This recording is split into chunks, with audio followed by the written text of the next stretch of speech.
You know, 42nd Street, Times Square area was a very good hangout for gay men,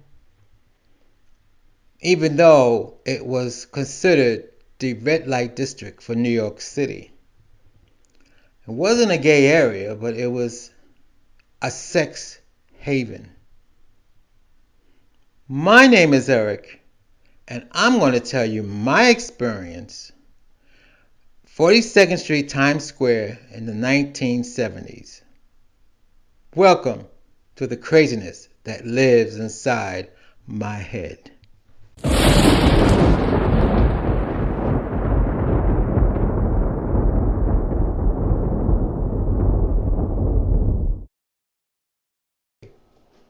So, my gay experience in New York City, maybe like a lot of gay experience in New York City, um, I, in the beginning, I didn't hang out at the gay bars. I mean, I don't think well, I'm talking about the beginning. This is late 1960s. And coming out as a black gay man, didn't know too much about gay bars, but you did know if you want to pick up somebody, you go to a straight bar. Usually you go to a straight bar and you could pick up guys at straight bars. So anyway, I saw a movie, I heard about it. Came out in 1969 called Midnight Cowboy. Midnight Cowboy, which starred John Voight and Dustin Hoffman, was about two hustlers hustling on 42nd Street. I saw the movie, and because of the movie, I went down to 42nd Street, Times Square. That's because of the movie. So, I'm only what, 17, 18 years old on 42nd Street. Real scary, because I saw the movie. And my first experience, the first time on 42nd Street, my very first experience, I'm walking down, and it was, as somebody would say, it was Sodom and Gomorrah. You had movie theaters from 42nd Street, 8th Avenue to Times Square on 7th Avenue. You had these movie theaters, these porn movie theaters, regular movie theaters.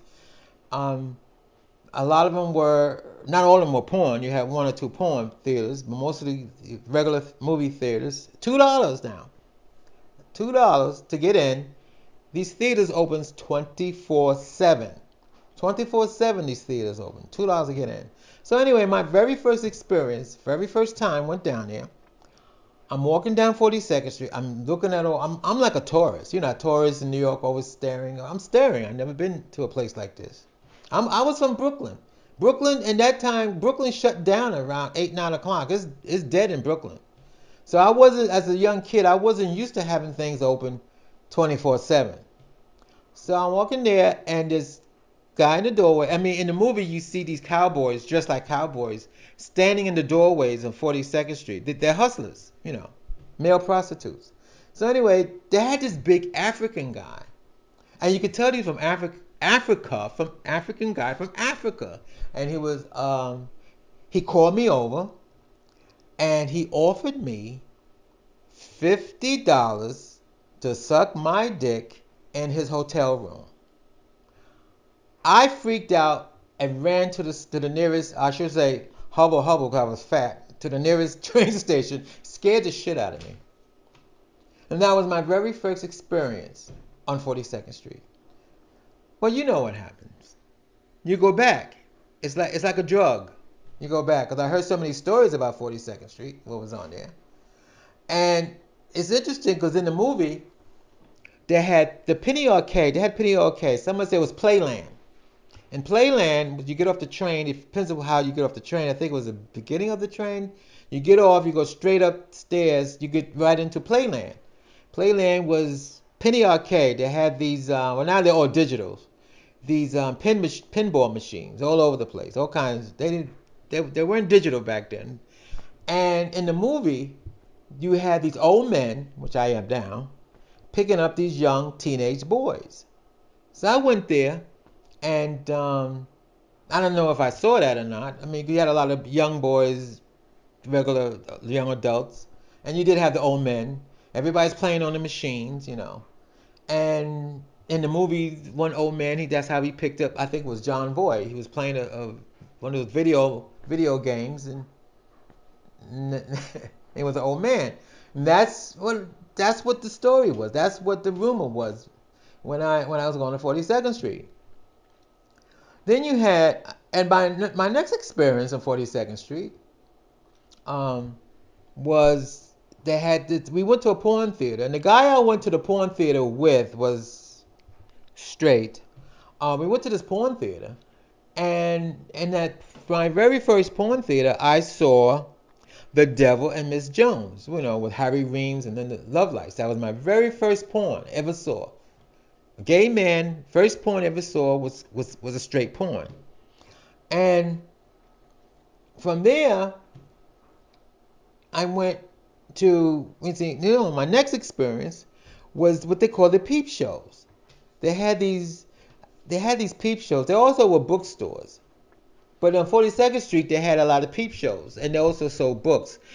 And I think that's why the bookstores started, because they had bookstores in the Village and certain places in Manhattan. They said bookstores, but if you go in there, they had these peep machines in the back, and in the back, that's where you go in the booth. You can watch, but you know what happens. You go in the booth and you keep the curtain open. You got a curtain. You sit there and watch the video, the porn video, and if a guy passed by and he likes you and he goes in there, he shut the curtain, and you know what happens. That was my third, I guess. My third experience, the Peep Show bookstores down on 42nd Street. Now I'm gonna tell you something else. They also had a disco. They had a disco called Starship Discovery, and I went in there. Now I'm gonna be honest with you. I went to Starship Discovery late 70s, early 80s when I went there. And the interesting thing about a lot of discos, I shouldn't say all the discos. There are some discos that you can go to that had what they call. Remember I told you about the bars had back rooms? Well, a lot of discos had so-called back rooms, and I think if I'm not mistaken, Starship Discovery had one. I know Crisco Disco had one. Starship Discovery had one, and I didn't hang out there too much. The thing about Starship Discovery, if I'm not mistaken, which was really weird, because mainly it was a mixed disco. You had a lot of straight people there, and I do remember a lot of gay men went there. And you had a lot of straight people, and they had a back room, which was really weird. With all these straight people, you had a back room where the gay guys go. I think Starship had one. I know Crisco Disco didn't have one in the beginning. I think one time I went to Crisco Disco, they had one, which was really I'm gonna tell you something. In the late 70s, a lot of these bars, so-called, if it was gay oriented, a lot of bars are starting to have back rooms. I mean, let's face it, that's what attract gay men. They have these back rooms. You come in, you get a $2 drink, whatever. You had to buy a drink, and then you slip in the back, and you see somebody. You go in the corner, you have your sex, and you go home. And that how it was. Not that how it was for me. That's what I saw. The other thing, when I mentioned about the $2 movies, it was interesting because prostitutes, if you didn't have money, let's put it, if you didn't have money to get a hotel room, it's cheaper just to get a prostitute, pay her way into the movie house. You can pay your way to the movie house, and you go into the balconies and you screw around. It was cheaper than getting a room on 42nd Street. I'll tell you that. Now, there's other things that are going on 42nd Street. Bryant Park.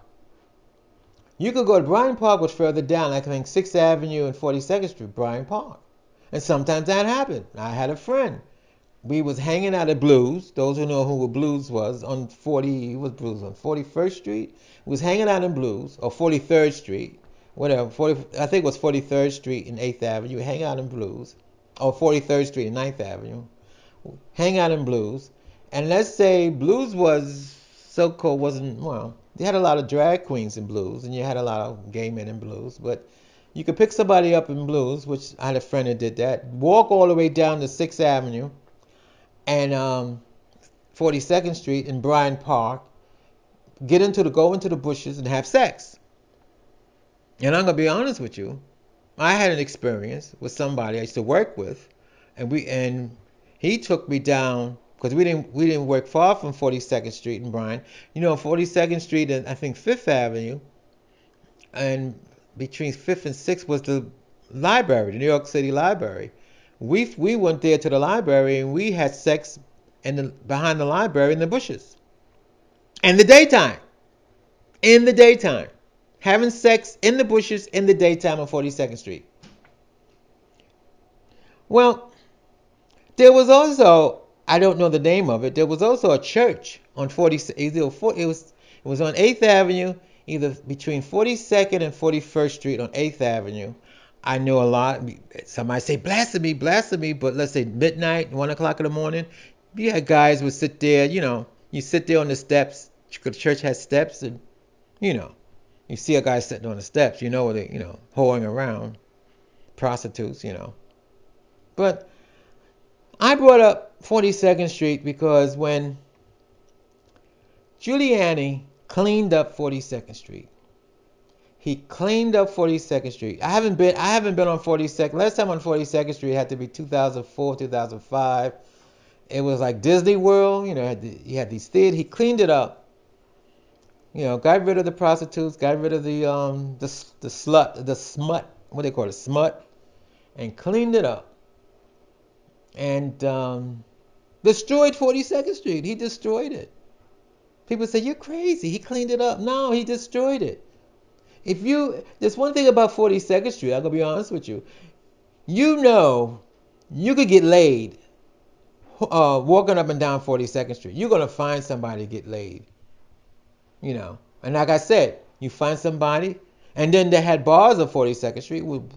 Weren't gay bars, but they were regular bars. One of the bars I did go to was McCann. McCann Bars was on 42nd between 6 and 7th, I think. McCann Bar wasn't a gay bar, but you could go to McCann Bar and get picked up. I got picked up quite a few times in McCann's Bar. And if the person doesn't have a room or a house or apartment that you could go home to, you just go to the park, Bryant Park, go into the bushes, have your sex, and go on home. This is Eric. Thank you for listening to the craziness that lives inside my head.